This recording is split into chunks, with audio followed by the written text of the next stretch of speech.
Shalom, selamat pagi.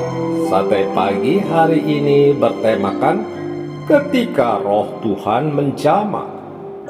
Adapun firman Tuhan terambil dari Yohanes pasal 16 ayat 8 dan 13. Dan kalau ia datang, ia akan mengisafkan dunia akan dosa, kebenaran, dan penghakiman. John G. Jones merasakan ada panggilan Tuhan yang kuat dalam dirinya untuk melayani Tuhan, tetapi ia sengaja mengabaikan panggilan itu, lalu mengambil profesi di bidang hukum. Namun di masa tuanya ia memenuhi panggilan Tuhan dengan menjadi pengkhotbah. Beberapa waktu kemudian, anaknya bernama Sam Jones mengikuti jejaknya dengan menjadi pengacara yang cukup terkenal saat itu. Namun kebiasaan minum alkohol akhirnya membuat hidupnya hancur.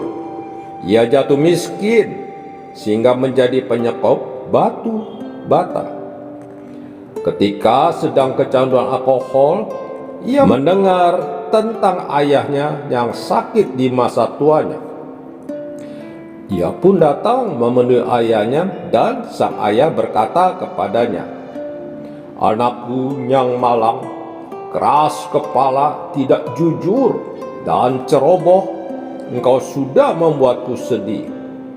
Maukah engkau berjanji kepada ayahmu ini bahwa engkau akan bertemu lagi denganku di sorga?"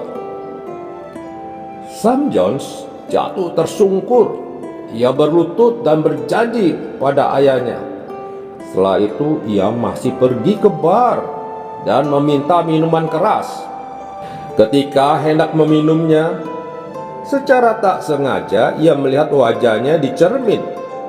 Sesosok wajah yang tidak terurus, lusuh, dengan pakaian yang kotor karena bekas muntah. Saat itu juga ia melemparkan gelas berisi minuman keras tersebut dan menyerahkan hidupnya kepada Tuhan. Hanya membutuhkan waktu seminggu setelah bertobat, ia sudah menyampaikan khotbah pertamanya. Sam termasuk penginjil paling terkenal pada abad ke-19. Ia menduduki posisi kedua sesudah D.L. Moody. Sam memberitakan Injil di kota-kota besar di seluruh Amerika dan memenangkan ratusan ribu jiwa bagi Yesus.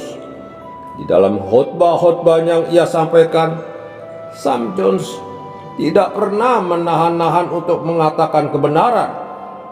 Ia menelanjangi perbuatan kedagingan, khususnya alkoholisme, yang pernah membelenggu hidupnya. Ia memulai kebaktian rohani pertama di Toledo, Ohio. Ketika ia menyampaikan firman Tuhan dengan berani, ia mencela kebijakan wali kota yang membiarkan 700 warung minuman keras dan 150 tempat judi di Toledo. Tempat duduk yang disediakan selalu penuh sesak pada beberapa malam KKR yang diadakannya.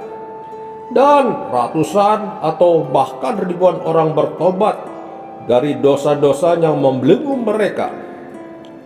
Ketika Roh Kudus bekerja di dalam hidup seseorang yang berdosa, maka perubahan yang radikal pun terjadi.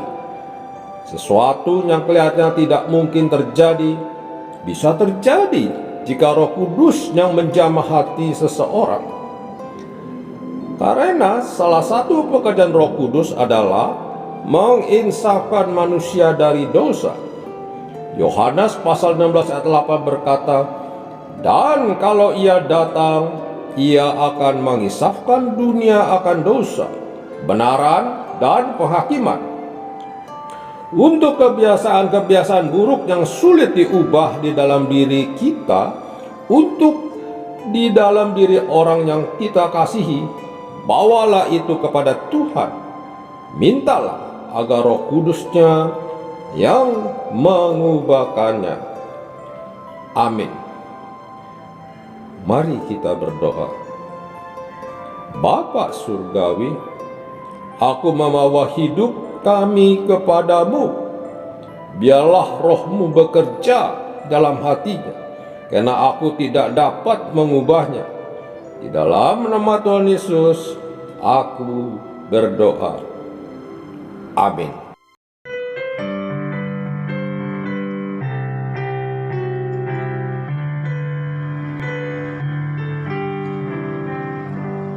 Aku suka dalam kerja Rajaku, oh betapalah senangnya.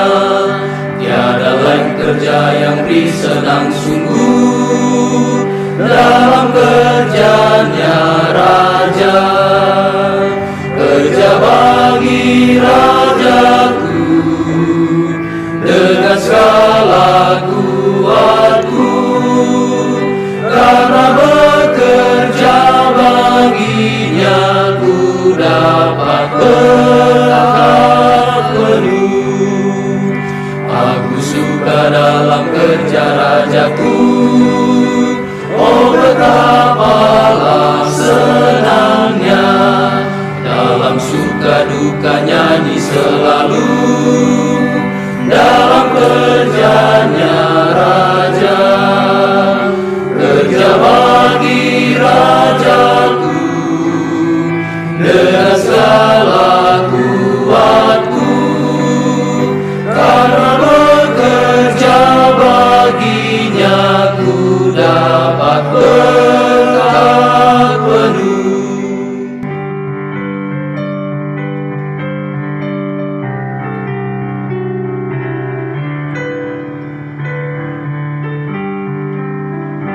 Aku suka dalam kerja Rajaku, oh betapalah senangnya. Ku serahkan harta dan tenagaku dalam kerjanya Raja. Kerja bagi Rajaku